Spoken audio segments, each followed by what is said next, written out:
나를 다 받아주시는 아버지라는 것을 알았어요. 그렇기 때문에 탕자는 용기를 냈어요. 다시 돌아가자. 내가 아무리 애를 쓰고 노력을 해도 안 되는 것이 이 세상사더라. 그렇다면 나는 지금 가진 것이 없고 노숙자이기 때문에 다시 아버지께 가자. 그 이야기는 무엇입니까? 하나님께서는 아무리 잘못을 했어도 하나님을 등지고 떠났어도 다시 돌아오기를 바라고 계시는 거예요. 기다리고 계시는 거예요.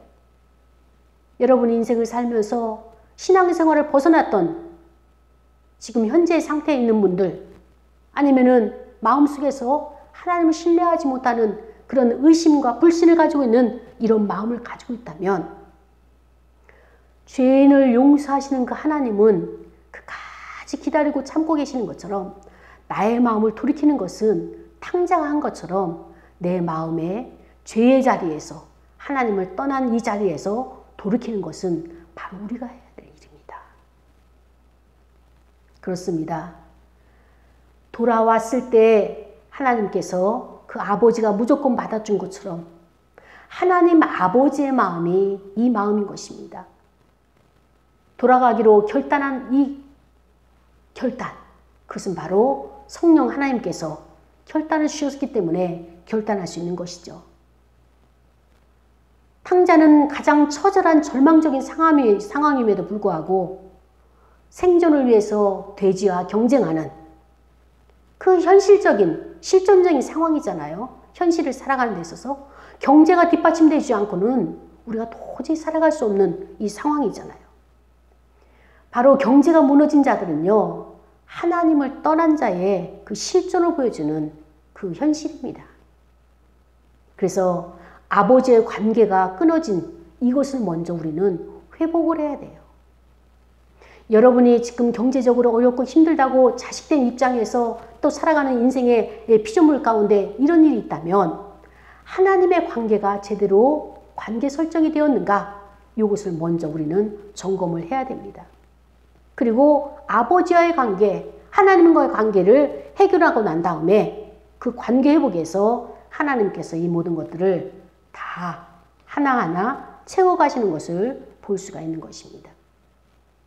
탕자가 아버지를 찾아가고 다시 아버지 집을 향했다는 것은 무엇입니까?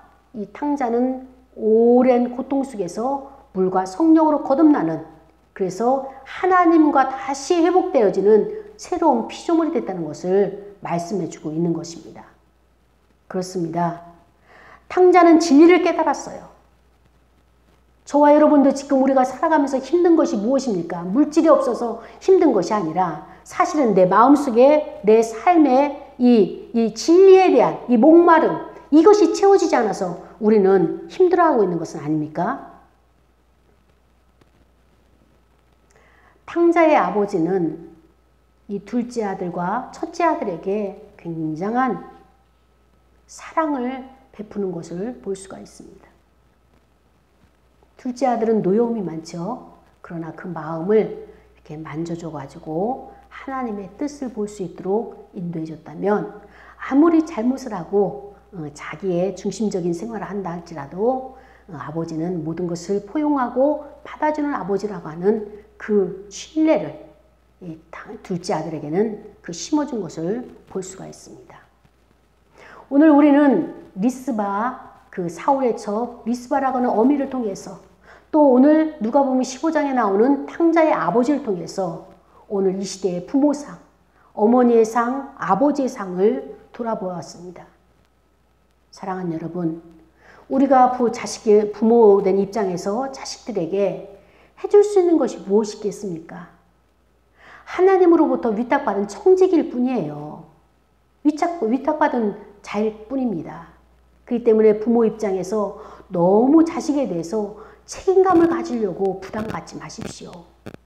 내가 부모 입장에서 자식을 위해서 양육하고 바르게 키우려고 애를 쓰는 것은 중요하죠. 그건 바른 자세예요. 그러나 거기에 대한 책임감으로 그 부담감을 가져가지고 너무 힘들어하지 마시기 바랍니다. 왜냐? 나의 자녀이기도 하지만은 나의 자녀를 뛰어넘어서 하나님의 자녀가 우선인 거예요. 내 자식이기 전에 하나님의 자식이란 말이죠. 그래서 내 책임도 중요하지만은 내 책임을 뛰어넘어서 내가 할 수 없는 것은 하나님께서 책임지시는 겁니다. 하나님께서 그의 인생을 먹이시고 입히시고 키우시고 공급하시고 돌보시고 목자 되어 주시는 거예요. 자, 그렇다면 부모된 입장에서 자식에게 무엇을 남겨줄 것이냐? 나 부모가 능력이 없다, 이것을 솔직하게 인정하는 거예요. 내가 어미로서 내 죽음을 막아주지 못했다. 아들이 죽어가는 것을 이 문제 해결을 못해줬다. 내가 아비로서 너에게 재산을 물려줄 수 있는지 모르지만 아들아, 내가 방황할 때에 너의 마음 하나 잡아주지 못하고 내가 할 수 있는 것은 하늘 아버지께 너를 위해 기도하는 것밖에 없단다. 그러나 나는 어미로서 아비로서 이렇게 능력이 제한되는 부모이지만 너를 지키시는 분은 하늘 아버지시다. 그분은 졸지도 않고 주무시지도 아니하시고 너를 보호하시고 너를 천국 가는 그날까지 너를 인도하시는 분이시단다. 이것을 자식에게 넣어줘야 되는 거예요. 그렇기 때문에 너는 나를 의지하지 말고 나를 바라보지 말고 나보다 능력 많으신 하나님을 의지하거라. 이것이 내가 너에게 줄 수 있는 나의 믿음의 유산이란다. 이 믿음의 유산을 물려줘야 되는 거예요. 그렇습니다. 하나님께서 부모된 나를 통하여서 여기까지만 너를 인도하게 하시는구나. 이게 나의 한계다. 그러나 이제부터는 너 스스로가 나처럼 하나님께 기도하고 구하고 요청하여서 직접 하나님을 만나고 하나님과 동행하는 그런 인생을 살기를 원한다, 바란다, 이러면서 자식에게 우리는 믿음의 유산을 가르쳐야 되는 거예요. 물려줘야 되는 것입니다.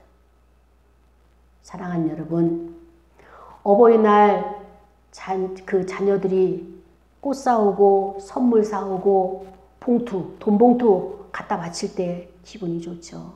그렇죠? 보람도 느끼고. 그러나 받지 못할 때 서운하다고 또 섭섭하다고 그 시집살이 시키지 마시고, 육신의 부모는 이렇게 공경하면서 너희들이 잘하고 있구나. 그런데 하나님 아버지께는 무엇을 효도하고 있니? 하나님 아버지께는 어떻게 감사하고 있니? 이 질문하세요. 영적인 아버지께도 너는 감사하고 있느냐? 감사헌금으로 하나님을 기쁘게 드리고 또 육신의 부모를 기쁘게 드려라. 그래야 너가 무병장수에 복받는 자녀가 이 약속의 말씀이다. 부모된 입장에서 우리는 이것을 가르쳐야 되는 것입니다. 그리고 좀 더 너가 생각이 있다면 담임 목사님에게도 감사를 드려라. 이것이 우리가 자식들에게 해줘야 될 양육의 가르침이라고 보고 있습니다. 사랑하는 여러분, 세상은 험합니다. 이 험한 세상에서 우리가 나 자신이 풍파를 헤쳐가지고 살아온 것도 힘든데 자식들의 인생이 우리와 같지 않다고 누가 볼 수 있겠습니까? 살다가 내가 생각지도 못한 일들이 발생했을 때 어떻게 그 문제를 해결을 해야 되는지 하도록 우리가 무엇을 가르치겠습니까? 다른 거 없습니다. 하나님을 찾아가야 되는 거예요. 하나님 앞에 돌아가는 거예요. 그리고 이 시간에 우리 자식들이 또 저와 여러분이 또 우리 부모된 우리가 하나님 앞에 돌아가는 것을 우리 자식들에게 가르친다면 우리는 더 이상 이 아이들에게 그 걱정과 근심과 고민하지 않을 것입니다. 우리 시간에 말씀을 생각하면서 다 같이 통성으로 기도하겠습니다. 기도를 들으시는 하나님, 그렇습니다.